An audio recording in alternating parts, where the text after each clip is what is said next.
So this is why you can't be a solid bitch to any and everybody. Okay, so this is still around the same time I was dancing at KOD, back when the caveman had first invented the wheel girl. So I'll never forget, it was World Star's 7 year anniversary. So my dance name was Seven. So it just so happened this might have been like a year and a half into me dancing there. So I got a little buzz or whatever. And so it is Memorial Weekend. If you know anything about stripping, Memorial Weekend is like the Super Bowl. It's like the Olympics of goddamn stripper weekends, okay? Everybody come from India, everywhere to go to Miami for the motherfucking Memorial Weekend, because everybody gonna be in and out of town, girl. All the money gonna be there. Every goddamn day gonna be a celebrity day. So I can't remember who day it was. It might have been Mayweather. It could have been, no, Mayweather would have been a Monday. It might have been a Diddy Saturday or some shit like that. But whatever. It was World Star 7th year anniversary. So I was supposed to have a birthday party because my birthday is May 17th, the week before Memorial Weekend. But like Rick Ross fell through, girl. It was some crazy shit. So they was like, okay, we'll give you a birthday set on Memorial Weekend. I'm like, okay, cool. I'm trying to get rich. So girl, why I was always wanting to dance for these Zoes, okay, but they was very mean. I danced for them one time prior to this, and my homegirl was fucking with a nigga, so it's kind of like she was like, my homegirl gonna dance with me too, type shit. So although Memorial Weekend was coming up, I just knew I was not solidified in that power, girl, because them niggas was spooky. So it just so happens, girl, like everybody's lined up over there, girl. So I come over there and like I'm chilling with niggas, and then it gets spooky, girl, because security like, all right, they talking about clear out, now they finna pick the girls. This man named Chubb's right handed guy, I'll never forget it. That he pointing at girls. He like, her move, her thumbs down. I told you about that thumbs down shit. Okay, but anyway, he see me like, oh, she good, because at that point, I'm really trying to scurry. You feel what I'm saying? I don't even want the man to see me. I'm just trying to get through the holes to get away. But I get picked, girl. So it's like 7 of us, and we by stage 3. Cool. So anyway, in the midst of this, girl, we just started dancing or whatever. And Memorial Weekend, it take a long time for everybody to get their money. So we sitting around waiting on motherfuckers to get their money. And girl, they calling 7 to stage 3. I told y'all about that shit where I'm not going nowhere when the money ain't hit the flow. But I'm dancing with some bitches I'm pretty cool with. So they like, nah, you can go, you can go. I'm like, I don't really give a damn about that. I don't care about if I can go, girl. Ain't nobody made no money on stage yet. And this is the first time I'm finna be in this lit ass party in this Memorial Weekend. So then the dudes is like, they calling you the stage, they calling you the stage. The man get on the mic, Rick get on the mic. He say, Seb, you need to get to stage 3. We got a surprise for you. Now, in the midst of this, I been seeing these Zoes, but I didn't know one of the big songs was theirs. So this girl I used to partner up with, this is what the story is about. When I first got there, she was new, I was new. We clicked up, you know what I'm saying? We was girls that couldn't really make no money like everybody else. So we was working day shifts, night shifts, you know what I'm saying? And so we had this little bond or this little pact that whenever we would make money, whether we was together or not, if we was in a pile together or I broke off and I was in a different pile, at the end of the night, we would split our money evenly. Okay, keep that in mind. No matter what, we always split money evenly. So boom, I don't want to get on stage. I'm nervous, geeked up off of Molly, popped the Molly, I'm sweating. Woo! Okay. So then she like, you want me to go up there with you? So finally I walk up there, she get up there, they say, who wanted what east side? Who wanted what east side? That's them boys' song. I know money flying, but I'm also geeked up, and you really can't see the money like that when it's flying. But it was so much money I really couldn't see. I also saw bands of $100 bills flying over my head that wouldn't even bust out the rapper. So long story short, that I made $12,068 off that stage set. Okay, cool. You hear me? So that night I probably made like 16 bands. So I split it with Shorty. Let's fast forward. A couple months later, Shorty's birthday is whatever. It's a Monday. Her party poo. I hate to say it, party was poo. Nobody showed up for the girl. And in hindsight, I realized I was with her because she was thicker than me. I had the smallest coochie in the club. She had the fattest coochie in the club. It was a dynamic duo to me. You know what I'm saying? Her birthday came, and our friendship had started to rattle anyway because I was the one making all the money and knowing everybody. And she get kind of jealous when people would be like, oh, well, we don't want to dance, so we want to dance you. I ain't see no issue with that because there were people who would choose her and who would choose me. As long as we splitting the money, it didn't matter. So anyway, her birthday come along. That girl made like $1,600. At the end of the night, she was like, oh, I ain't really make all the money I wanted to make. Is it cool if I give you $600? Now, mind you, I was walking around making sure Shawty was drunk, doing whatever. Now, it wasn't really about the money, but if we're gonna compare birthday sets and money that we're sharing, I split 12 bands with you that you didn't have shit to do with. You get what I'm saying? So I said all that to say this: when money come into play, motherfuckers get funny. But the best thing you can do is always be a solid bitch because you gonna always want to be a solid bitch because you know what happened with solid bitches? We always get blessed. You see what I'm saying? Shawty life been chaotic. After our fair shit fell out, nobody fucked with her. And you know what I'm saying? I realized people was really only fucking with her because of me. You see what I'm saying? And I've been blessed, highly favored, and having good luck forever because I do people right. I might not be a good person, no, I might not be a nice person, but I'm a good person. So I say that to say this: when motherfuckers shit on you, it don't matter, bro. You gonna get your blessings just continuing to be the good person you is. Don't ever let some goddamn crumb snatcher pumpernickel knock you out your character. Good day. Okay, so this is a highly requested story time. My first time dancing. So let's like get into it real quick. Okay. Okay, so if you know me, you know I've been wanting to dance for like the longest, like forever. I don't know why y'all, but it's just something my spirit just wanted to see like what is it like to dance. Um, Before I start the story time, I just want to applaud every stripper, like dancer that out here doing a big one because yeah, like I don't know, that's definitely more than what I imagined that it would be. Okay.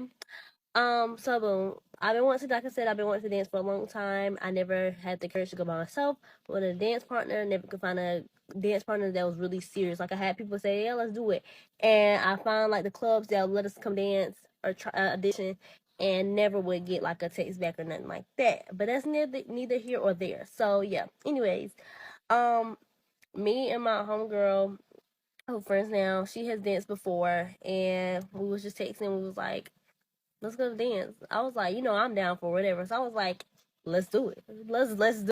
Okay, so my homegirl makes up a list of clubs, like call list, like I said, call clubs, make a list. We go on a Thursday night. So you have to normally audition or whatever at a club during the weekday, and then of course you can come back on the weekend to dance again.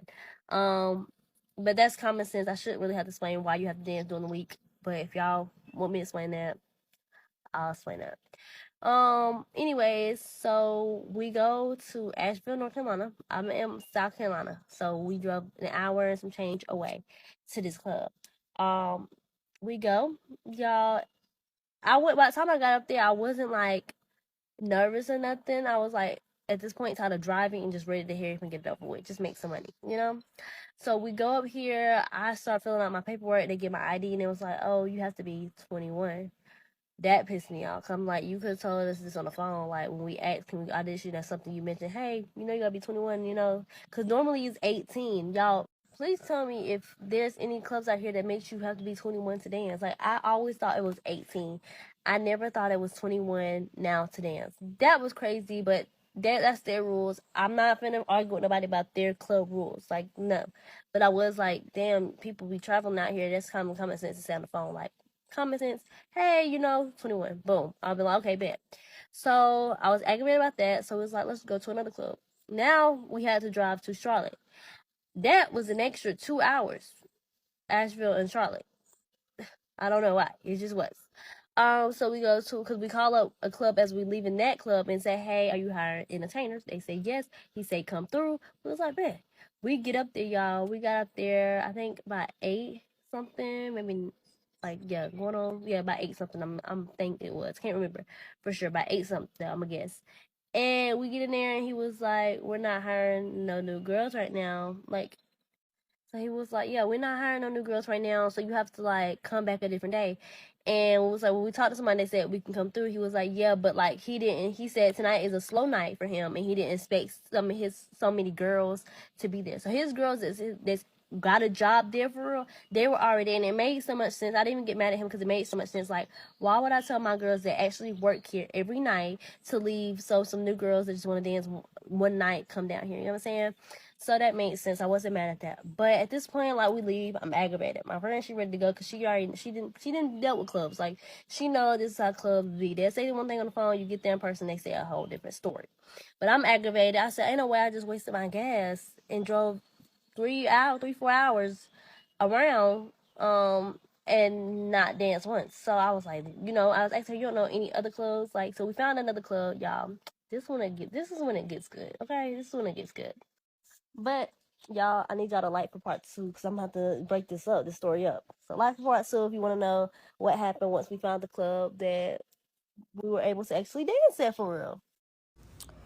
Okay, story time on how I became a dancer, a scripper dancer at the age of 16. Now, before I get into the story, let me let y'all know that I'm not putting this video out here to give y'all young girls any ideas and none of that. So, yeah, I'm just telling my story. Okay, so I had a girl best friend, and one day she called me. She was like, best friend, I'm finna be a dancer. I'm finna be a stripper. And I was like, okay, best friend. So I had asked, I was like, do you want me to go with you? Mind y'all, I'm not supposed to be dancing or nothing. I was just supposed to be going with her to support her. Like, because she was going to be dancing with a group of girls. And yeah, that's my best friend. So I'm going to go wherever my best friend going because we don't know these other girls. Okay, so boom. We started going, she started going to the stores and stuff, getting her some outfits and stuff like that. I'm like, okay. So we get to the club or whatever, and somehow I just end up dancing with them. Like, I'm always that girl, like, if I go outside the club, I'm gonna dance anyway. So that's just how that went. So then, boom, the man that she was working for, he had like his own little booking agency or whatever. Okay, so he had asked, do I want to dance or whatever, and like, do I want to work for him, start getting booked like the same way she did. And I'm like, shit, might as well. So okay, boom. So we had to like send him pictures and stuff of ourselves and all this. He was gonna book us a photo shoot, all this and that and third. Okay, cool. Did all that. So he started booking us for gigs and stuff. And I'm not gonna lie, like the money was good, y'all. The money was good. Even though we had to split the shit with the other girls, but it was worth it because, everybody still ate. Oh, and before y'all come in the comments, like, why was you dancing at 16 and you supposed to be in school and all this and third? Baby, I was homeschooled. Like, I was bad in school, so my mama, I ain't gonna say I was bad, I was just fighting a lot. But, so my mama had ended up homeschooling me, so, yeah, I was doing my schoolwork during the day and at night, So, yeah. And from my personal experience, I do not recommend doing anything of that sort with somebody else unless y'all been locked in 10 years plus, because no, I'm gonna have to come back and tell y'all another story time on why me and the girl fell out, who was my best friend at the time.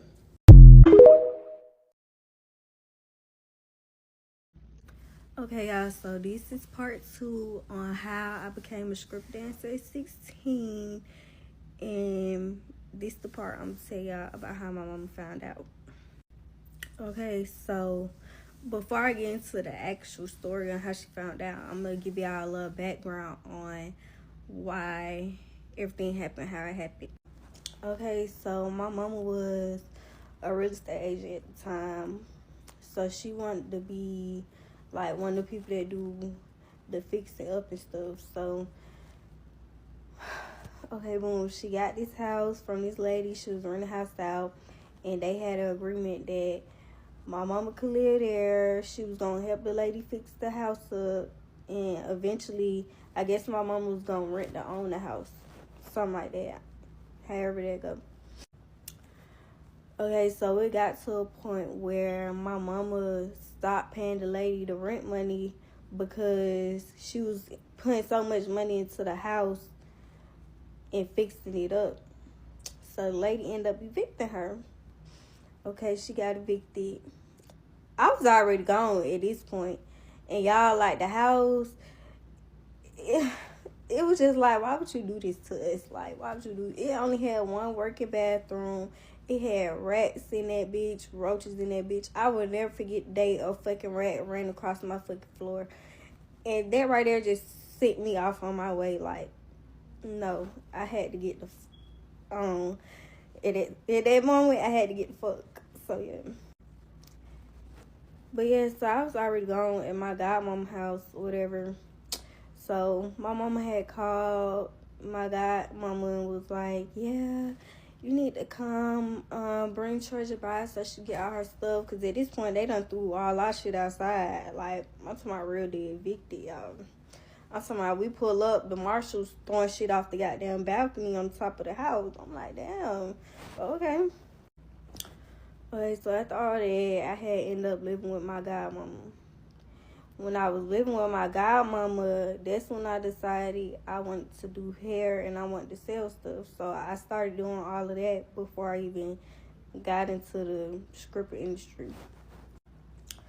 So after all that, I had been dancing for a while now. And then my mama, she had called me back home for something. Okay. Now, when she called me back home, it wasn't a fucking home, y'all. Like, oh my God. So, my cousin had this house that she was renovating, right? My mama being a real estate agent, she done finessed her way into getting in this house and helping my cousin and all this and that. Okay, cool. So I guess my mama expected me to want to live in a house that's being renovated. None of the bathrooms work. The water and shit is off. Then we got our fucking beds and shit on the floor, which, like, I mean, it don't bother me, but, bro, like, let's be for real, bro. I can't even take a bath in it, bed. Like, you think I'm finna stay here? Is you cool? No. Okay, so after all that, I had left. I had run away. And my mama had got my phone after I had run away. And she went, I don't know how she got my phone, how she figured out my password, anything, but she figured it out. So after she figured it out, she got my phone and she seen all the videos and stuff of me dancing. So immediately the next day, y'all, she called defects on me. Okay? Called defects on me. So after she called defects on me, we had to go to court about this situation.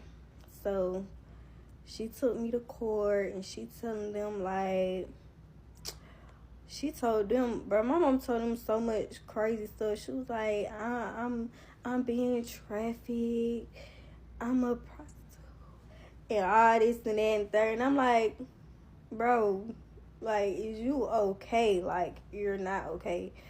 Do you want to tell them about how you had me sleeping in these type of houses and shit? Like, do you want to tell them about that? Because, what? So, okay, after the first time we went to court, they had ended up putting me in a group home and all that. So, at the group home, and I think I had court like the next day or whatever. They had they basically like asked me what I wanted, and I was like, shit, I want to stay with my dad. Like, I'll go stay with my dad. And they had to make sure my dad was legitimized and all that. Okay, y'all, I forgot to tell y'all, my parents old as fuck. So at this time, My mama 50 something and my daddy is in his 60s. Okay. So once I got back with my dad was like, shit, you can go back and stay with your godmama because he old as fuck. It's not really nothing he can do anyway. And then like when my dad stayed at, he already kind of knew like this girl is not gonna be staying here for a long time. Like she gonna keep leaving and keep coming back whenever she feel like it. Oh, and I forgot to tell y'all. So while we going through the whole court process and everything, y'all, I was fucking pregnant.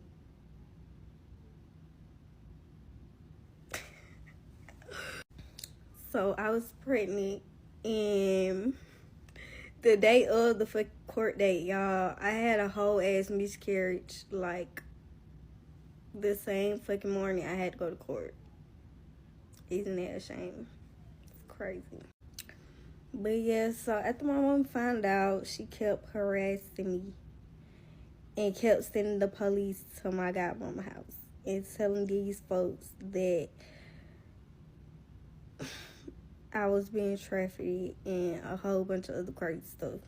So yeah, that's how that went. And so yeah, after all that, it got to the point where, you know, my mom stopped harassing me and she just had to deal with it and all of that. So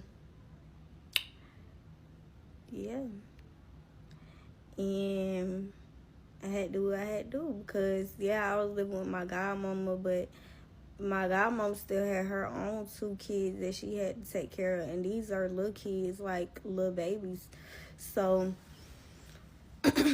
you know, it wasn't really much she could do for me financially. Like I still had to buy all my own clothes, invest in my own business, all of that. So I had to do what I had to do to get everything done that I need to get done. And look, it all worked out for the better now because I'm 5 years in my business now and life is good. I remember sitting in my car crying my last day working as an exotic dancer. And I was telling myself, this is not how my story is gonna end. Because I would remember every time I went in there, it was just dark. The darkness. Not just the ambiance of the room, but how it felt being there. Full of drugs, alcohol, liquor. Full of women. Not an empowering space of women. Full of women, full of competition. They don't want you to take their person or just things like that. It was just a negative place. And I'm like, I can't do this my whole life. I know that I'm struggling. I know that I need help. And I know that I can't pay my rent this month. And I know that opportunities are not coming to me at all, even as hard as I try. But I can't keep doing this anymore. It got to a point where even the customers in the club were like, girl, this is not you anymore. What are you doing here, sis? What are you doing here, babe? You need to leave. Because my spirit was not for that place. And a lot of us when we're in uncomfortable situations, we think that we have to do things that are unmoral just to get by. And I'm telling you, if you just trust God, He will make things work for you. God has something better for you. And people would even tell me, like, Tamara, why would you share that? Why would you tell people you're an exotic dancer? But the thing is, after I called on God and He saved me from that situation when I didn't know where to turn, when nobody could save me, but God did. And now He's telling me, because I prayed to Him over and over again, God, what do you want me to do for you? What is my calling for you? Because I'm here to live for you. And when He told me clearly, this is my calling, I want you to use your story and what you've been through to help other women leave that dark place. Leave the place that you went. You know how it is. You know that I have a plan for every one of your brothers and sisters, and you know that this is not the place that they should be. So if God wanted me to use my story to help other people, then I'm going to do whatever it takes for Him. Yes, it feels uncomfortable. Yes, I do get judged.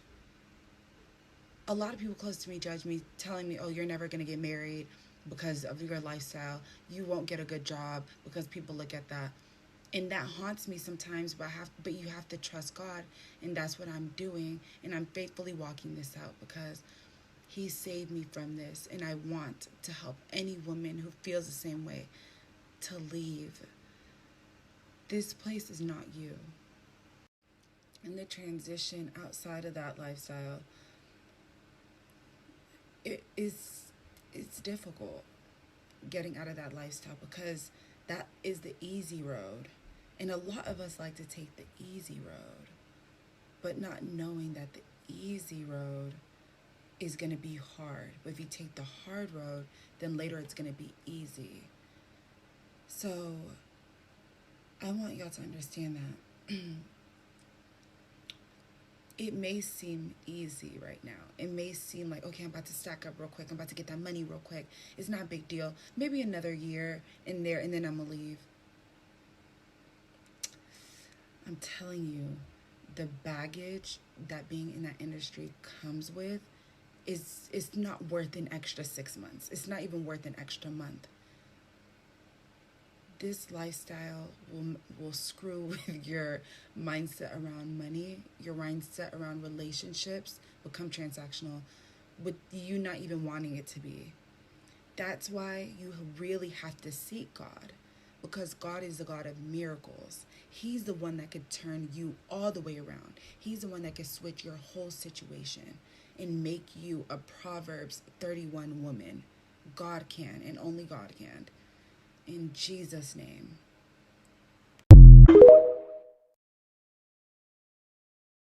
Hey you guys. All right, time for another story time. Everybody seems to be like so into my last story time about me being blackmailed. So I'm gonna give you guys a story time about just I decided to do during the pandemic. Basically, like I was just a girl trying to get some money and it was nothing to do. So I did what I had to do. So this is a story time about the time I was a stripper for 1 week. So, like I said, this was back during the pandemic. Like, I was just trying to get some money. Like, I did my unemployment wrong. So, I was just trying to figure life out. Like, I was just like, whatever. So, I had this friend at the time. We're going to call her, Tori. We're gonna call her Tori. So me and Tori, we were friends or whatever, and she was telling me like, girl, you gotta come to this club, girl. Like, they really be throwing money. Like, it's an all white club. Like, you don't gotta worry about it. Like, I ain't gonna lie. Like, sometimes being in like the city versus county strip clubs, it's a lot different. So I wanted something chill, and I didn't want nobody walking there and be like, oh my god, bitch, is that Brittany? So I was putting it off for a little while, and then money was getting low. And like I said, I was waiting on my unemployment around the time of the pandemic. And yeah, like I didn't know, I answered like a few questions wrong, but I didn't know what the fuck I was doing. I've never been unemployed before. Like, so yo, it was so crazy. She was like, girl, auditions are on Wednesdays. Come in on a Wednesday, girl. I'm gonna be there. I got you. I was like, all right, you know what, fuck it. So one thing about me, y'all, when I'm invested in something, I'm going to do it right. So I went to this strip club somewhere downtown or whatever, got an outfit, got the heels, got everything I needed, the pasties, everything. So I went to auditions that night, and I filled out the paperwork and stuff, and the DJ asked me what song I wanted to play. And y'all, you can tell like I didn't know what the fuck I was doing, because strippers, they do better when they dancing slowly, y'all. I told this man to put on all that by Moneybag Yo and Meg the Stallion, y'all. And like I said, I didn't know what I was doing. Cause I would have took it slow. Yo, when I got on that motherfucking floor and that music started hitting, yo, I shook this ass like somebody put a gun to my head and told me to throw this ass, throw this ass, throw that. Yo, and my homegirl was there. She was supporting me, y'all. Like, she was throwing money. She had somebody else with her throwing money. Like, y'all, like, it's just this feeling, like, as a stripper, I'm not promoting stripping or anything like that. But one thing I will say is, when you feel that money touch your body, like, you feel that money fall on your ass, and, like, I only danced for like 3 minutes, y'all, and I made $300 or $350 that night. Yo, when that money touches your body, it just opens something up inside of you. And I kind of see why they say the money is root of all evil. Because, yo, like, I was having a ball. And, like, the first week, I didn't have to pay the house. Some strip clubs don't require you to pay the house, but every strip club I knew about had you pay the house. But this one, you get to dance for one week for free. Yo, I was in that bitch damn near every day that week, shaking his ass. I met really, really nice men. I feel like being in a strip club, like, it really has its pros and cons. Like, I learned how to sell a man a fantasy, like, you know, really make a man believe that this is something when it's nothing, and still get what I want from them. I never sold. See, they do be trying to get you to do that though, but I ain't doing it unless it's Chris Brown. But what else? I learned how to socialize. I learned to be comfortable in my skin. But one thing I can say at this club, it was an all white club. Like, it was a bunch of white women in there. When the black firemen came in, they really degraded, like, me and my homegirls, whatever. But them older white men, I ain't want for shit. But yeah, y'all, after that, I didn't want to pay the house. Like, I just was like, at the end of the day, I don't give a fuck about nothing that y'all talking about. I'm not paying shit. So I left and I never returned, and now I work a regular 9 to 5. But I have no regrets. And y'all, if life ever get that bad again, like, where I feel like I can't do nothing else, I ain't selling coochie, but I'm gonna go shake this ass. So yeah, I would do it again. And I would earn enough money and take care of myself, get my body done, all that. Like I said, anytime I invest my time into something, I'm going all the way. I'm going all out. But yeah, that's the story time about the time I was a stripper for 1 week. My name was Sexy Lexi. And that's another story time. But yeah, my name was Sexy Lexi. Because my middle name is Alexis, so I just did Lexi, and yeah, never use your real name. And yeah, it was really cool, and I made my money and I left. So I remember this was around a time where people were doing sit-ins so that we could drink waters at water fountains that were not colored only. You get what I'm saying? So around segregation, people were doing sit-ins, right? I used to be a dancer at KOD. When I was dancing, it was not popular. You hear what I'm saying? So I bring this up because I remember whenever I talk about politics or anything, because I've always been educated. Like, me dancing is a whole other story of how I started. But I remember motherfucking talking about shit and people be like, oh, bitch, shut up, shake your ass or whatever, get naked. And like being shamed, which is, I don't live my life with secrets because that's how people expose you. You knew I danced because I posted, I danced. But anyway, I remember people having all this kind of shit to say. And look at them same bitches. Guess what they doing, y'all? Just take a wild guess. Dancing. Yes, God, they is, okay? And so outside of that, some of them have skipped dancing. And now they doing OnlyFans, right? But what I find to be odd is the way people are wearing lace fronts. The way people are wearing the nails that I wear. That's stripper aesthetic. It came from us in that era. And so now, you bitches that work at call centers, you bitches that work at Walmart are being like, oh, what is a man going to do for me? And this is no shade to women getting what they deserve from men. But to think that a man's going to pay you to take the day off at Walmart when that would be $86.43. A man was paying me to stay off of work because I was making $3,000. So in order for him to take me to the club, he knew he had to pay me what? $3,000. You following me? Okay, stay with me. I feel like so many women are being lost in the sauce, whether it be them being dancers now where there is no money, the music not even tailored to women. But outside of that, a lot of y'all skip dancing and went to porn. I never let a man see my coochie for $2.99 a month. I hate to say it. But I was never an OnlyFans girl. You get what I'm saying? And no shade to that hustle. Supported sex workers. You get what I'm saying? I'ma always say that. But my thing is, I've watched y'all get this lose reality from what dating really is. You understand what I'm saying? You feel entitled to these men and these bags, these purses, this money, for shit where you're not doing half of what the hoes who were getting it were doing for it. I feel like y'all very detached from the reality of what's been going on with dating. Okay? As a person that lived that life and who didn't even have to do all of those things, you're getting very detached and being very entitled. I hate to say it because Whenever you make me have to agree with a man, I'm throwing up. Don't ever make me have to agree with a man. But I'll never forget the way y'all slandered, bantered, and bantered me. I made that word up. It's not in the dictionary, but we gonna put it in there. The way you guys drugged me for filth, just being a dancer, and now look at you, dancing. LOL. Good day. Part one of Don't Trust These Bitches at the Strip Club. Story time. So I do social media and I do work at the club. I was working at this one club in Chicago, and me doing social media does bring girls to my club. And first and foremost, I want to dedicate this video to someone I used to work with, and she does follow me right now because she was a fan.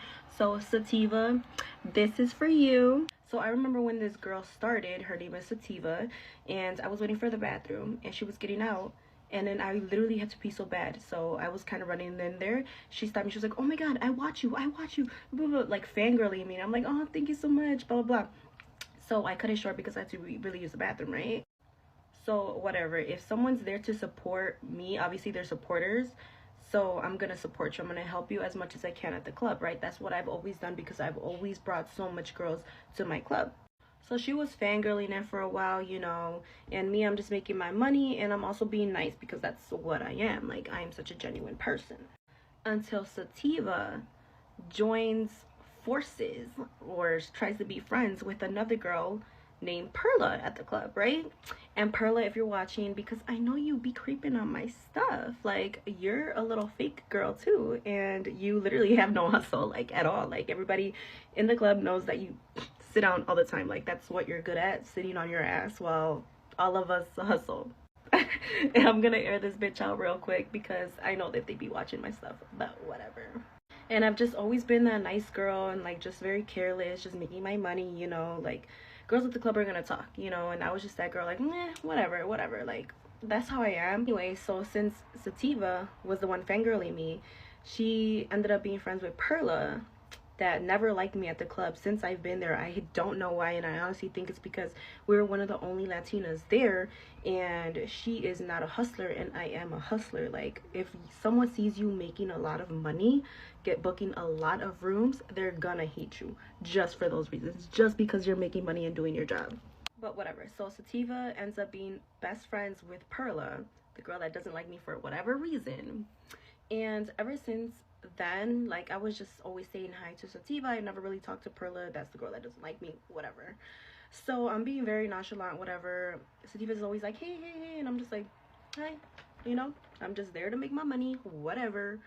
So then I start to peep slowly that Sativa is like turning on me, but like I really don't mind because I was always in rooms back to back, and when you're in rooms back to back, you don't care, you know what I mean? Fast forward to like 2 months, me still minding my business, them gossiping about me the whole entire time, watching my every move, while I make money, and they're just plastered on the seats. That's fine, baby, that's fine, I promise. This other girl comes into my club and she tells me, "Hi, oh my God, I watch you on YouTube, blah, blah," because I also do YouTube. "Oh my God, I watch you on YouTube, blah, blah." I'm like, "Oh, hey, girl, blah, blah," And then I start helping her out because that's just what I do, that's just what I do. But I know not to connect myself so much with these girls, you know what I mean? Because past experiences, girls just move weird, and that's wild. So then, the new girl, we're gonna call her Stacy, she was working there for like about a couple of weeks, and I was not at the club yet. I was on my way to work though, right? So it was Sativa, Stacy, and another girl I don't talk to. We're gonna leave her out of this, but I just want you guys to know, excuse me, that there was a third girl in the back room. So I guess Sativa and the third girl were talking to Stacy, my new follower that's at the club, about me. And they were telling Stacy, "Do you know that girl Stormy? Like, she does YouTube and social media and stuff." She's like, "Yeah, that's why I'm here, like, whatever." And shout out to Stacy too, because she has never flipped on me. She's a real one, and I will give my props to all the real girlies that have came from my social media and never turned on me, because you know what I mean? Don't bite the hand that fed you. So I guess Sativa and the third girl were talking about me to Stacy, which is the new girl that came in from my social media. Stacy's the good character, okay? Sativa and the third character are just weird. So anyways, I guess Sativa and the third girl are telling Stacy, yeah, you know, Stormy, she's the one that does YouTube and like social media and stuff. And Stacy's like, yeah, that's why I'm here, blah blah. Like, you know, I love her. And Stacy, which is the girl that came from my social media also before Stacy, she was like, yeah, well, I don't like how the way she moves, like I don't like her, blah blah, like how is she gonna ask people for tips? And I heard that for a 30-minute room she asked for $250 tip. That's illegal. First of all, get your facts straight, baby, because it's not illegal. It's definitely not illegal to ask for a tip. You're crazy. You're crazy.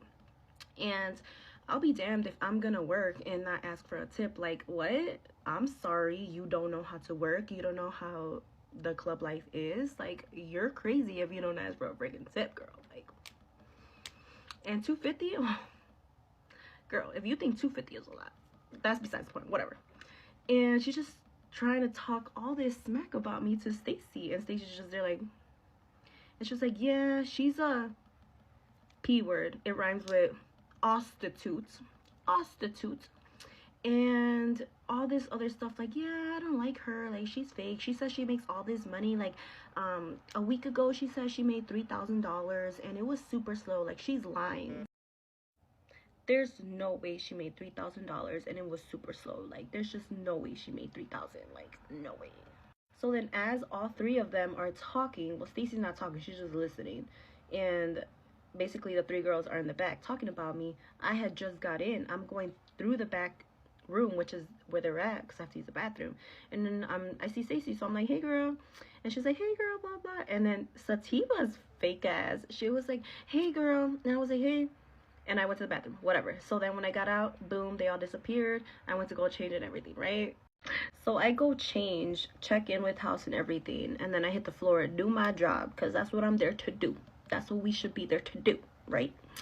So then, whatever, I see Stacy, we get to talking, you know, because that's my supporter. I'm gonna ask her how her day is, how's it going for her, make sure everything's good for her, because you know what I mean? I would be her big sis at the club, because anybody that comes from my social media, I support them. I'm like their big sis. Every time they need help, whatever, if there's a group, I'll be like, hey girl, you want to come with me? That way we can both make money. You know what I mean? That's what I do for my supporters when they come. That's what I would do to Sativa when she was, you know, first there. But since she turned on me because she started hanging out with that Perla bitch, like, you know what I mean? Girls be weird. But anyways, I see Stacy and she tells me all about it. She's like, I'm not with the drama, but this, and this. She said this, and this, and stuff. And I'm just like, that's crazy. Like, that's crazy. It's kind of sad because Sativa's only reason to be there was because of me. And you're turning on me. Like, isn't that so weird? Like, bitch really bit the hand that fed her.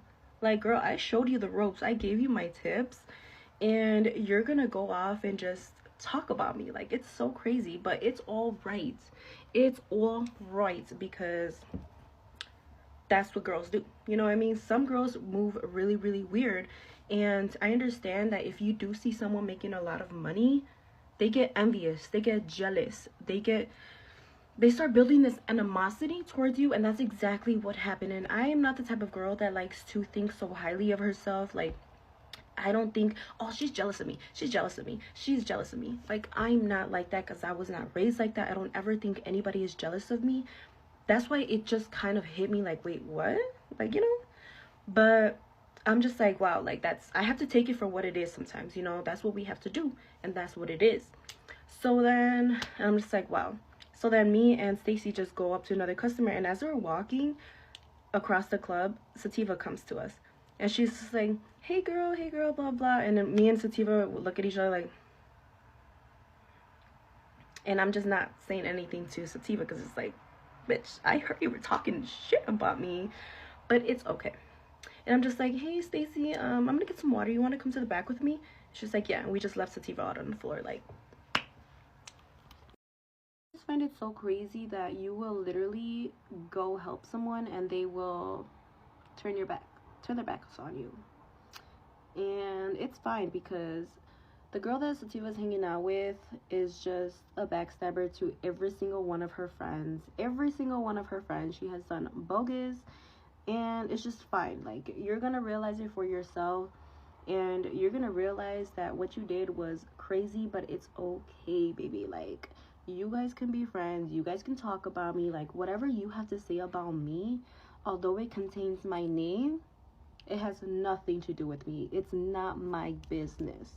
It's not my business. That's why I never was like, bitch, I'm gonna fight you, blah blah blah, like this and that. Like, I don't care. Like, girl, I don't care. Like, I think it's very well put out there that I'm just there for my money. I only go to make my money, and if I encounter like a supporter there, I'm gonna support you because I know that you support me, you know what I mean?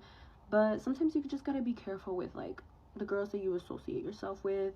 And also, some girls be too much in your bag. Like, why are you telling people, oh, she said she made $3,000 last weekend, but I was here and she did not? Like, there's no way. Like, baby, what? Like, I have a regular. Some of us have regulars, okay? And our regulars are not scared to spend a bag on us, all right? When you get yourself a regular, baby, come find me, all right? And some girls don't know how to hustle, all right? That's another reason you don't know how to hustle, which is why you can't make $3,000 on a slow night. Like, I'm sorry. I know how to do my job. Like, you know what I mean? Shorty was just too much in my bag, but it's fine. You know, I don't have to prove anyone that, like, oh, I made this much. Like, I'm gonna show you the receipts. Like, if you really want to see those receipts, baby, DM me, and I will screenshot them and I will send them to you, because I know you're gonna watch this video. I know y'all gonna go in a little circle and watch this video, blah blah. Like, it's just crazy. But I hope you make your money, baby, and I hope you and Perla, you know, took some tips from me and actually get up and go make some money, okay? Not just sit down, baby, because what's the point of going to the club if you just gonna chill, if you just gonna drink in the back? No. Like, let's learn to hustle, okay?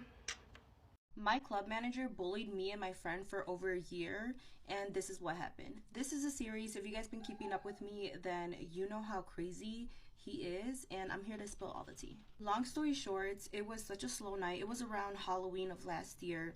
There was this man sitting by himself, and me and my friend, we're gonna call her Sam. Me and my friend Sam went up to this man because we would always tag team because we were just a great duo. We would make thousands of dollars together.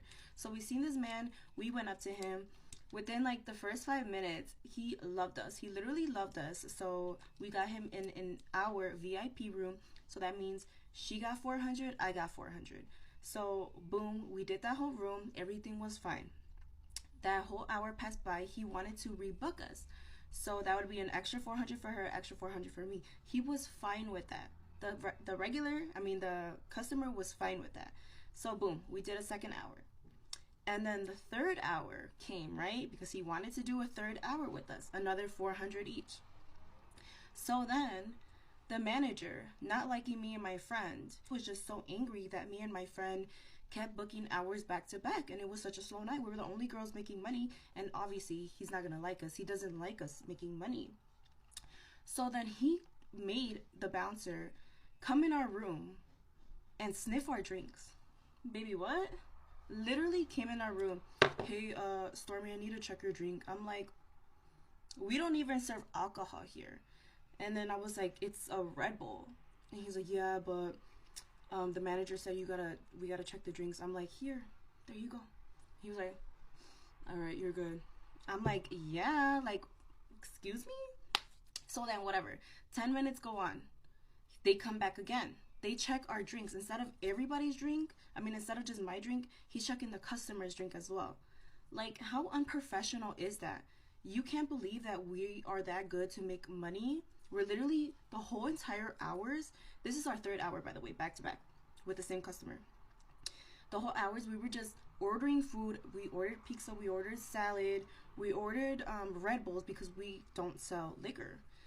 And the manager was just so angry that he kept coming in our room and disrupting it, like, excuse me, that is very unprofessional. You have to think about the customer, because that's just not right. You know, you're taking time that he paid for, and it's not cheap. This is third room, and you're just coming in here.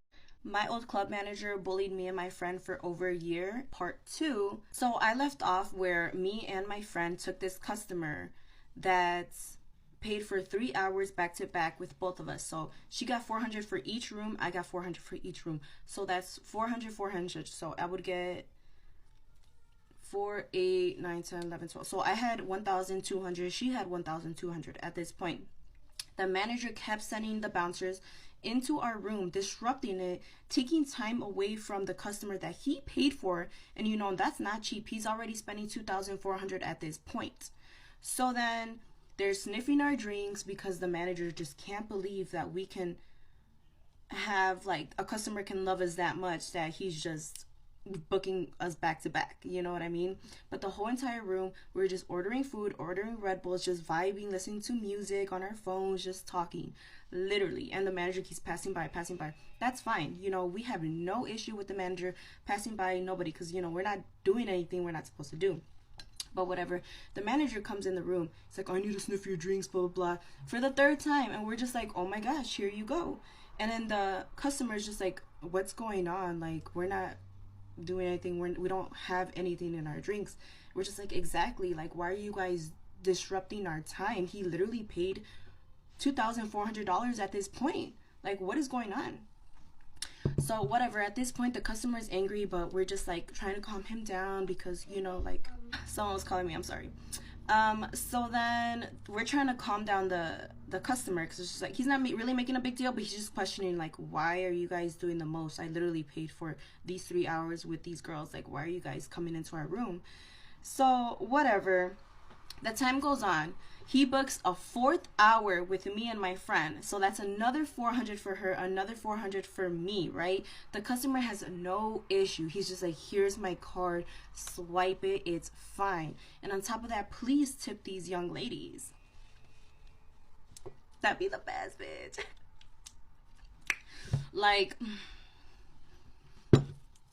anyways, the manager starts getting mad because nobody in the club is spending money on any other girl. But that's fine. If it was vice versa, he would not care and he would not disrupt our room. But since it's me and my friend, he keeps coming into our room and disrupting it, right? So next, you will not believe what happened. Okay, the customer got a 4th hour, right? So that's another, he's dropping another 800.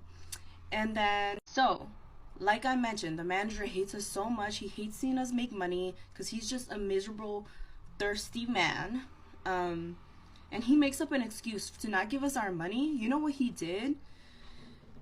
He said, quote, I just talked to the owner and me and him agreed that we're gonna go ahead and hold half of your money because we don't know if the card that he used is real or if he's gonna do a chargeback. I'm like, what? Hold up, what? So a chargeback is, say I did $100 room, right? And the customer sometimes can call their bank and be like, I wasn't there, or this never happened, or someone took my card, and then the bank will refund them the $100 because that's their bank. You know what I mean? So then the bank will take it from the club and give it back to the customer. So it's like a reverse payment, you know what I mean?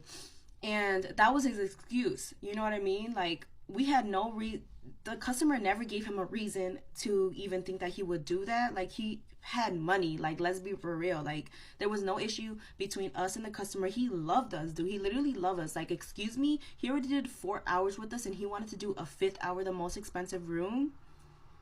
And you're gonna say that you have to take half of our money and he might do a chargeback? No, he's not gonna do a chargeback. Like, what? So point is, I believe we had to give him like $700, somewhere around there, $700 for him to hold for 30 days. And we're just like, what? That is crazy. So whatever, we kind of were just like, that doesn't make sense. But we were like, okay, whatever. As long as we get our money back, we know for sure that the customer is not going to do a chargeback because he loved us that much. Like, excuse me? So we were comfortable enough to give him the $700. $700 from me, $700 from my friend. But the thing was that worried us is that the manager has done this before, where he literally rushed us out in our room, a $500 room. We got $300 from it because the club takes $200, and he ended up keeping the $300 from me and her. So we were kind of just worried that he would do that again with the $700. And we're just like, what the heck, you know? Like, that was always in our back of our minds for 30 whole days. You know what I mean? Like, how sad can you be? Like, just admit we're freaking great. Like, we're hustlers. This is what we do, baby. So whatever, the customer did end up writing a review as well, just saying how me and my friend are so freaking great and he's definitely gonna come back. So yeah, 30 days passed by and the manager wasn't gonna say anything to us. He wanted us to forget about the money. He didn't want to give us the money back. Like, excuse me? So whatever, I was just like, you know what, it's been 30 days, it's been more than 30 days, so I'm gonna go up to him and I'm gonna ask him, like, hey, like, what's up? Like, can we get our money back? You know, because obviously there was no chargeback. So then he literally waited for me to ask him, and then that's when he just gave us our money back. We're just like, here. But it's just so crazy, like, luckily we did get our $700 back, so he only took half, so he was holding only $700. I got that back, and then I had the rest of the money, you know? So that's already situated, but that's just sad that he had to do the most and he was sniffing our drinks. Like, we never drank there. Like, we are in non-alcoholic club. We don't sneak things in. Like, what are you talking about? You know what I mean? Like, you're taking time away from the customer. He literally paid thousands of dollars. And this is how you're gonna treat him? Like, that's not right. You know what I mean? The customer was very much appalled, and it was just revolting, bitch. Revolting. Like, I just could not believe that he's literally gonna do this. You're making us look bad. You're making yourself look bad, but you're making the club look bad. You know what I mean? Like, what type of manager are you? Like, I'm sorry that we don't need alcohol to have a good time. I'm sorry that you caught us laughing with the customer. Like, you know what I mean? Like, it's just crazy. But yeah, we were just scared that we wouldn't get the $700 back because, like I was saying, this one time we did a VIP for $500 each. The club keeps $200, we keep $300 each. So the same girl that was with me on this situation, she was there at the first situation with the other room I was talking about. So then the customer went out to take a cigarette break and he was like, all right, I'll be right back. So that's fine. We're able to wait in the room as long as it's no more than 5 minutes. He came back and then the manager didn't let him in just because it's us. So he told the owner, oh, he never came back, blah, blah, blah. So then the manager took our $300 away. Like, what? We had already did 30 minutes of the hour and you're gonna freaking take our money away? So we never got that $300, me or my friend. So in total he kept $600, which is freaking crazy. And it's just sad, you guys. Like, I have stories for days. We're literally bullied for a freaking year. Like, you're a manager, you should be motivating us to get up and work, because there's some girls at that club, like that Perla bitch I was talking about, her and him are like this, like, es puta, like, are you serious?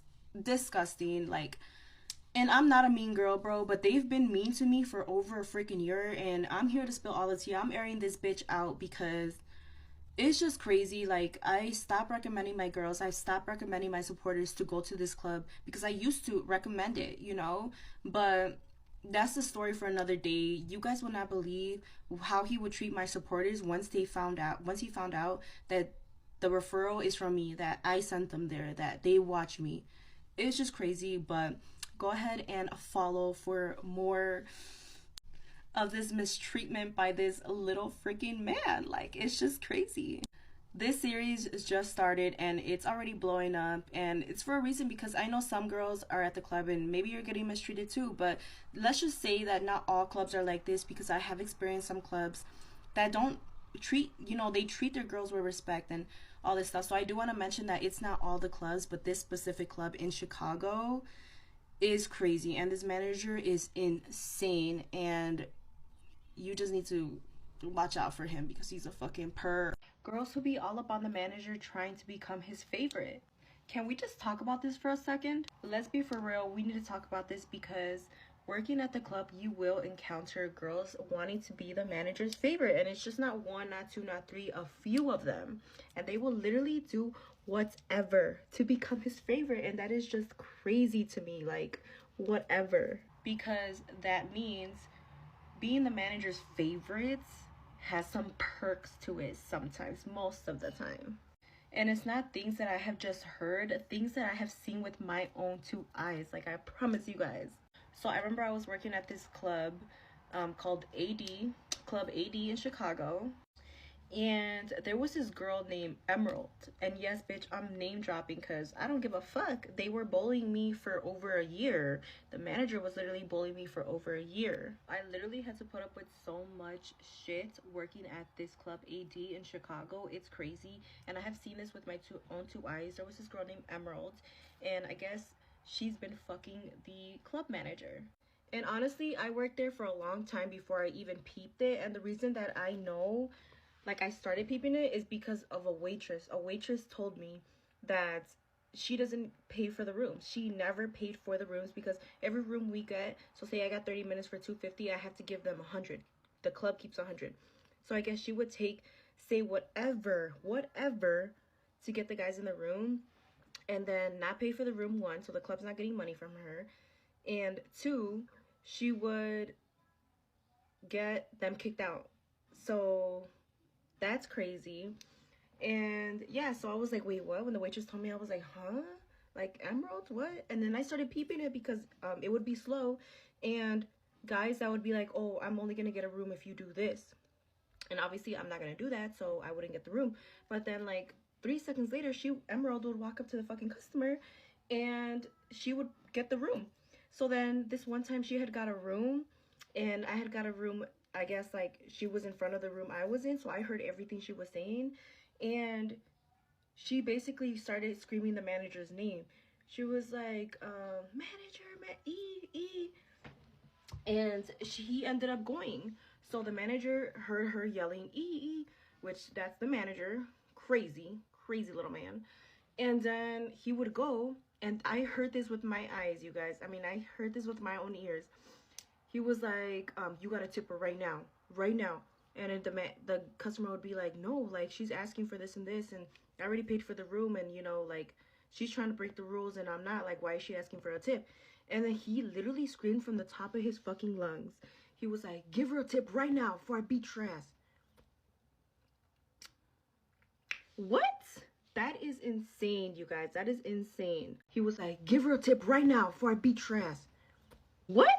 That is insane, you guys. That is insane. Back to my point was, she wouldn't pay for the the rooms, so the club wouldn't get money from her, and she would pocket everything. So she got 30 minutes for $250. She would keep all of that. Plus, she would force the customers to tip her because the manager would back her up and then kick them out. So it's just freaking crazy. So my whole point of telling you guys is that girls think that because they become the manager's favorite that they're able to do that, and obviously they are, because I've seen it multiple times at this Club AD in Chicago, which is insane to me, I know. But I just hate that girls try to be the manager's favorite. Like, girl, what? Like, they will do whatever to be his favorite, and it's just like, okay, like. And I've always minded my business for such a long time, you guys, because at the end of the day, I'm making my money the right way. Excuse me, I just ate some popcorn. I'm making my money the right way, not saying that I'm gonna do things that I know I'm not gonna go through with in the room, you know what I'm saying? Because that's against the policy, that's against the law, whatever. But because you're the club manager's favorite, or one of them, you treat him right in the back room or in a private setting, he's gonna take care of you in the club. And that's what he did to some of these girls. And whatever, you don't get to pay for a room. You get to go on stage whenever you want. You could skip stage if it's lame, or if there's a stage that guys are throwing hella money. You can literally cut so many girls and become the next one on stage because you're the manager's favorite. You're literally gonna get all these perks or whatever, but at the end of the day, it's like, is it really worth doing private things with him in the back room? Like, no thank you, no thank you. And like, this girl would literally just walk around the club like she owned the place, because we couldn't say anything to her because, you know, the manager's always gonna pick her side because that's his boo thing. Like, they're fucking, he's gonna take her side, you know what I mean? So she's making all this extra money because she's not paying for any of the rooms, any of the dances that she gets, you know what I mean? She could come in at whatever time she wants, she could leave at whatever time she wants, she could ask for a huge amount of tips, like, you know what I mean? She's able to say whatever to the customer, and once she gets them in the room, obviously he's gonna be like, well, what's up? And then she's gonna ask for the manager and he's gonna kick her out. Like, I've literally heard this with my own fucking ears, you guys, and I literally have proof of this, you know what I mean? So it's just crazy. And like I said, I didn't peep it at first because I was literally minding my own business, just making my money, until the waitress came up to me and she was like, did you see that? Like, he's been doing this for such a long time and stuff like that. So I guess it's been known at the club that this certain girl was like, you know, they were both moving like that. And I guess they would like go half and half on the money, or maybe she gave him like a cut or whatever. But if that's what it takes to be the manager's favorite, no thank you. Like, you know what I mean? And not only her, you guys, I've seen multiple girls do things with this manager in the back room. Like, it is just crazy. And let me just throw out, this is all alleged. But yeah, that's fucking wild. And no thank you. No thank you. No thank you. This customer literally peed on me at the strip club. Long story short, yesterday I went to go audition at a club. I got the job, and then I got a couple of dances, you know? So he was sitting down, pretend I'm the customer, and we're gonna go ahead and use my girl right here as me. So she's me, I'm the customer. And during my lap dances, I will be standing up, doing what I gotta do, you know, and then sometimes I'll sit down and like whatever, not for a long period of time though. And then I will stand back up and blah, blah, you know? So he paid for 2 dances. Yesterday was cheap night, so every dance was $10, and he gave me 20 up front. So I want to say maybe like 10 seconds into the first song, I'm dancing, and then I sit down and I instantly feel something wet. So I stand up, I turn around, and I'm just like, did you just piss yourself?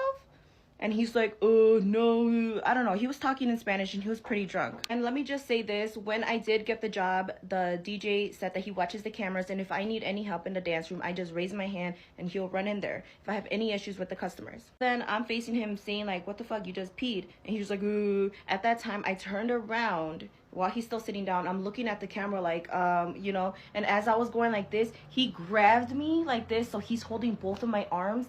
And I'm sitting down on him. I'm like, oh my god, oh my god. So I'm freaking out. He's just like this. Literally, he's a man, so he's gonna be fucking stronger than me, you know? I was literally fighting for my fucking life. There was one dancer and a guy dancing in front of us, and she was like watching the whole thing. But it happened so fast, and I don't even know her. I don't know anybody at this club, so she's just like confused as well. So then I like broke free, because bitch, I'm kind of strong.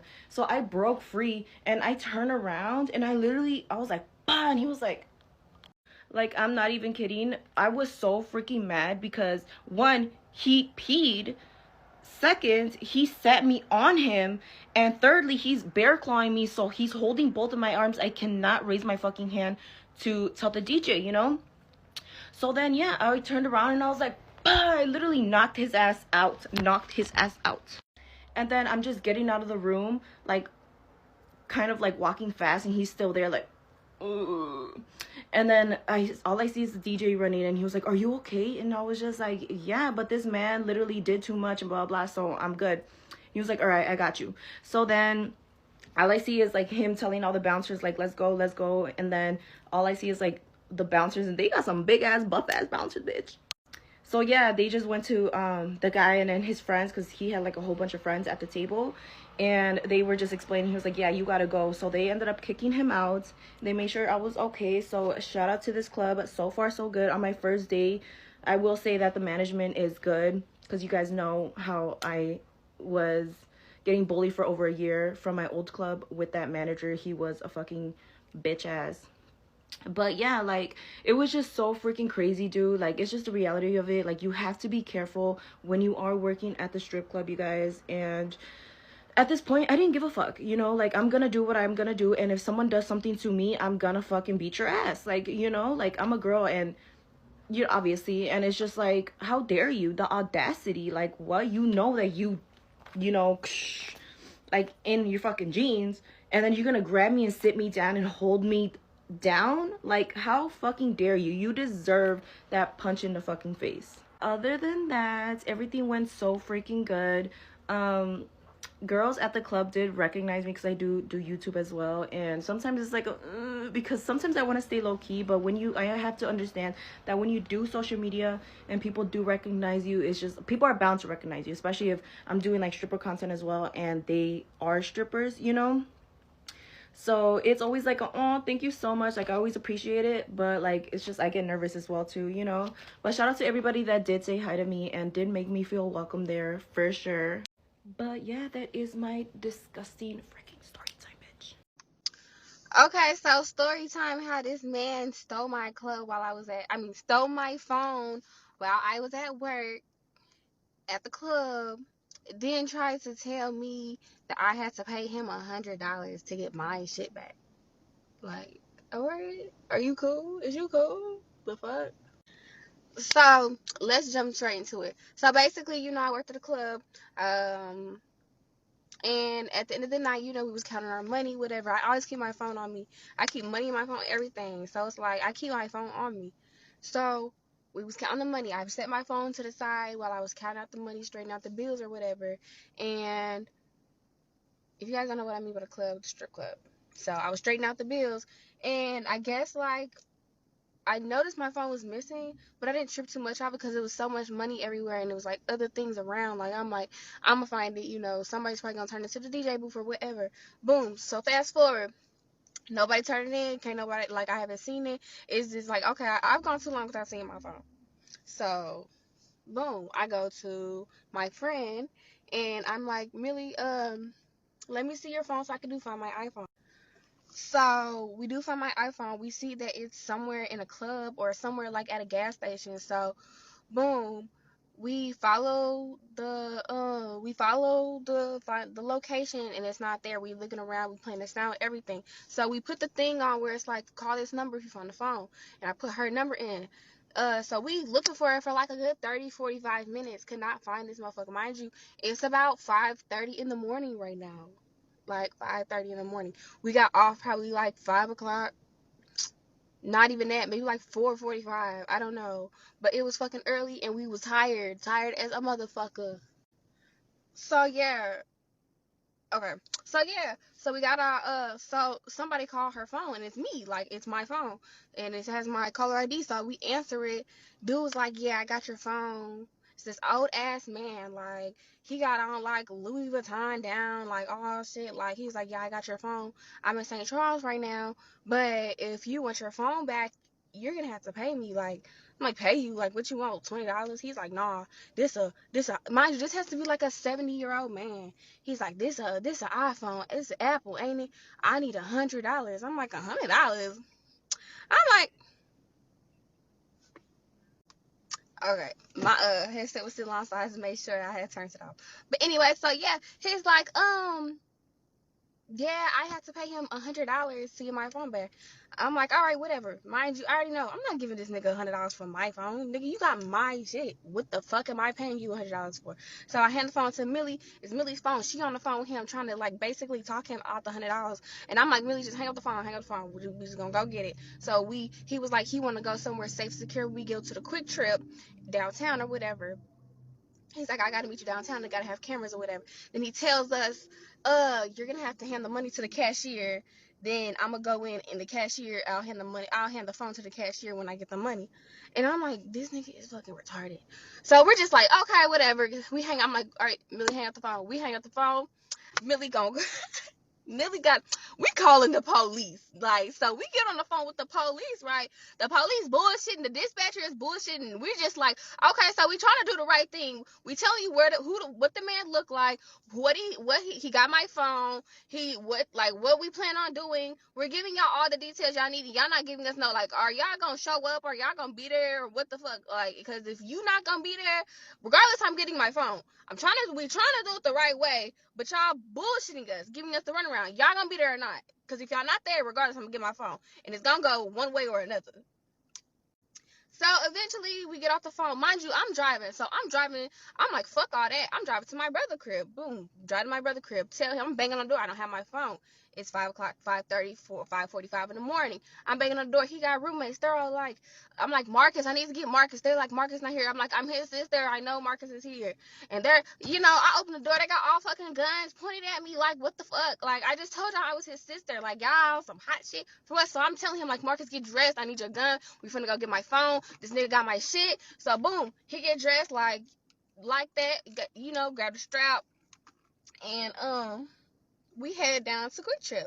So we call him, like, yeah, we call the dude back, like, yeah, we're on the way, and like he's like, yeah, well, I called the police for my protection. And whole time we're like, what? You stole my phone, holding it for ransom, and you called the police. You're literally you just committed a crime, and you're calling the police for your protection. Mind you, you don't know we already 10 steps ahead. We just called the police, dummy, silly, the fuck, silly Bob, the fuck. But yeah, so we get up in there. So we get in the parking lot. We see 3 police cars. And we don't know what car he in, but Millie hop out, she go to one car. My brother hop out, he go to the other car. We all, like, they all go into each car trying to look for the dude. Dude don't see us. Like, so we just going to random cars. Like, they going to random cars, and I'm driving. So I'm like trying to look and shit. And we trying to box motherfuckers in, everything, like thinking this is him. So we finally found a dude. He's in this fucking Jaguar. We box his ass in. Millie get out. My friend, she get out. She ain't knocking on the door like, give us the motherfucking phone back, and da da da da da da. Mind you, she dropping ones everywhere, all types of shit. Like, we're like, give us my fucking phone back, and he's gonna try to back up like, nah, nigga, we got you blocked in. And then he gonna start honking like, bitch, I can honk back, bitch. Let's make noise up in this motherfucker. Let's make a fucking ruckus. Why the police left? It was 3 police cars. One of the police cars left. Like, what? One of the police cars left. And then so we over here trying to call the police, like, y'all get the fuck over here. Like, this nigga got my phone. We just called y'all. Like, all this and this and this and that. So yeah, the police taking the shit as a joke. Like, they coming over laughing. And I'm like yelling and screaming at this nigga, like, bitch ass nigga, you got my shit. Oh, that's wrinkly dick ass nigga. Like, da da da da da. My friend on some hot shit. She on his ass too. My brother on his ass. Everybody on his ass. The police like, sir, he's like, and he's not letting up. He's like, I'm not giving her the phone until she give me the money. And I'm like, you have my property. You have my stolen property right now. And you're admitting you have it. And you're admitting, like, you stole it and you're not giving it back. Like, what the fuck? This is literally stolen property. So the police, like, they trying to tell him, like, sir, you have stolen property. You stole the phone. You're not giving it back to her. You have possession of stolen property, and it's over $500. So if we arrest you, that's a felony charge. And he's like, finders keepers, losers weepers. Like, he literally said that shit, and these people are laughing like they're dying. Everybody is laughing. Like, are you fucking stupid? You have my shit. Like, I didn't try to fucking hop through his fucking window, grab my shit, hurt my motherfucking thumb, all types of shit. Like, trying to grab my shit. This nigga is not budging. Like, damn, nigga, you really need this $100. Like, you really thought you was gonna come up $100 off of a fucking phone. Like, did you, like, was this a scheme? Like, did you really need this? Like, what the fuck is a bill? You got some bills due or something? What the fuck? That's the broken shit ever. But yeah, so anyway, they ended up talking some shit to the dude. The nigga gave me my phone. We skirted off and shit. Yeah, so that's the story time when a broke ass bitch stole my phone from the club. Mind you, if you need $100, like, I don't know, I don't know, borrow that shit from Cash App or something. But you want to be a scrambling bitch, old ass, wrinkly dick bitch, and steal a motherfucker phone, then hold that shit for ransom. Like, that's lame as fuck. Cause bitch, let me tell you right now, then you're stupid. You're fucking stupid. You're gonna call the police and you're gonna call someone with cameras. Cause baby, let me tell you right now, if there wasn't no fucking cameras, I would have got my shit regardless. That motherfucker would have got shot up. That Jaguar you have. But even though you need $100, but you got all this Louis Vuitton, you got this Jaguar, all this, like, but you want a fucking $100 for a phone, you stupid bitch. I don't know. But yeah, thanks for coming to my TED Talk. Let me know if y'all want more story time. Well, after I retired dancing, I racked up 30K, and my plan was to move to LA. I had a girlfriend out there. She said I could come stay with her, so I was on my way. There's one thing I had to do before I left, and that was break up with the boyfriend I was with. He was absolutely abusive. When I say he would literally slap me in front of people, and the people he would slap me in front of were people I thought were my friends. Thinking about it gets me so hot because I easily could have cooked some grits. I could have. I told him straight up, he gonna have to get up out my house because I was paying for everything. You gotta go. I'm leaving for LA. You ain't never gotta worry about me again. So he went to go live in his little dingy studio. Then I took my flight to LA. I get to LA, I'm having a ball. I get this opportunity to be a part of this film company with John Travolta. I'm at like this mansion. I'm having meetings. I'm just like living. I'm just like, yo, I got money saved. Like, I'm doing it. I'm getting blew up. Private car. I'm like, what is going on? I finally answer one of the private calls. Y'all don't answer private calls. Don't answer. I answer the private call. It's him, my ex-boyfriend.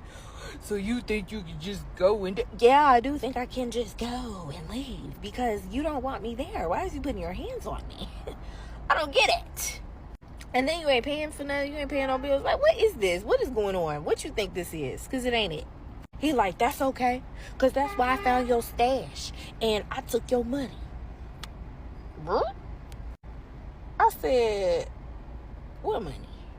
Y'all, that $30,000 I had, I took about $3,000 on my trip.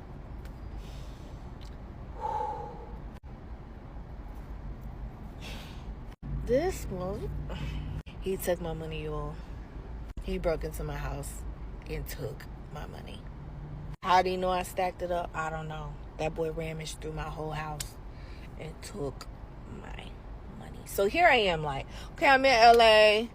I probably got about $2,500 left because I didn't spend money just being outside, whatever. But I'm really thinking in my head, like, dang, like, I just saved $30K so that I could, like, invest into the things I want to do to get me some time to find a different type of job or career. Like, the whole point of me saving money was so I wouldn't have to go back to dancing. And then I'm sitting here thinking, like, bro, this dude did not just really take my money. Like, I'm like, there's no way. So I catch the next flight back to Houston, like, immediately. I get back to Houston, my money is gone. I call the police.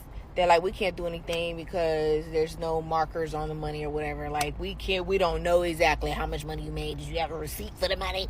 Like, oh my God. I'm like, okay, that's what's up.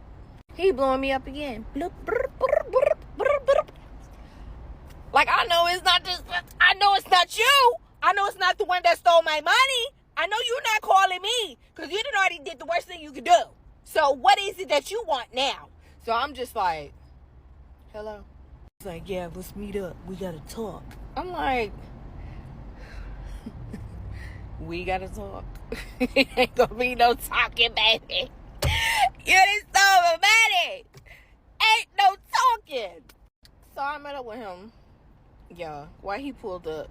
He ain't never had a car the whole relationship. Why he pull up in a new BMW?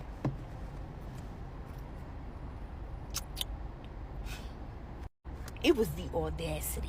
I just knew he spent my money on a car. It was just so obvious because he ain't never had nothing. So I'm just sitting here like, I was gagged. I was so gagged. I was like, oh my God, he did not do me like this. I reacted. I definitely reacted, y'all. What y'all would do? I reacted. And that's all we're going to say right there. That's all we're going to say. I reacted. After that, I just left it alone. I had to pray really hard. I really had my life planned out. And it was like, dang. And that's when I hit rock bottom. I was like, oh my God, like, I do not want to go back to dancing. And I was so committed to the fact that I would not go back dancing. So I had to make the hard decision to move back home. And that's what I did. I moved back home. And it was so hard because me and my family, we didn't have the best relationship at the time. Me and my mom especially. And so, yeah, that was the beginning of when I hit rock bottom and God came and just snatched me up. Like, I got you, girl. You know, it was tough. It was really tough getting through that time. Like, swallowing my pride, going back home after having all this money, making all this money, you know, and I could have easily just went back dancing, but I really had to stand on business and be like, no, I want better for myself, and this is not what I want. So that is, what is that, part 3? I don't know. Part 4, I don't know.